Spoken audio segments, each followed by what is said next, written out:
Good morning, જય મહાદેવ. મસ્ત નાઈ ધોઈને તૈયાર થઈ ગયા છે અને નીકળી ગયા છે મંદિરે જવા. મંદિરે પહોંચીને મહાદેવને જલ ચડાવ્યું અને દર્શન કરીને નીકળી ગયા નાસ્તો કરવા.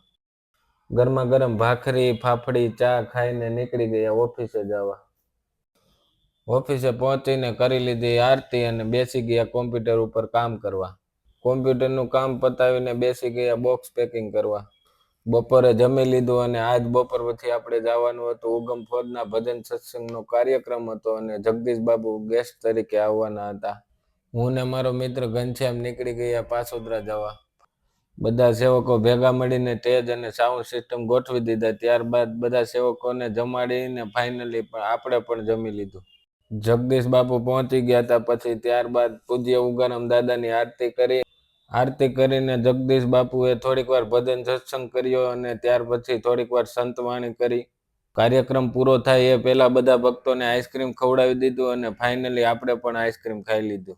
આ આપણે કાનાભાઈ છે, 4 વાર આઈસ્ક્રીમ ખાઈ લીધું અને 5મી વાર ઠપકારે છે. અને આ આપણે સાગરભાઈ છે, બધા ભક્તોને આઈસ્ક્રીમ ખવડાવી, બાપુને આઈસ્ક્રીમ ખવડાવી અને પછી છેલ્લે એ ખાય છે. બધું સાફ સફાઈ કરી અને સ્ટેજનો સામાન બરાબર ગોઠવી દીધો. વાગી ગયા હતા 12:30. પછી હું ને મારો ફ્રેન્ડ ઘનશ્યામ નીકળી ગયા રિટર્ન જવા. બસ આજ માટે આટલું જ. મળીએ ન્યૂ મિની વ્લોગમાં.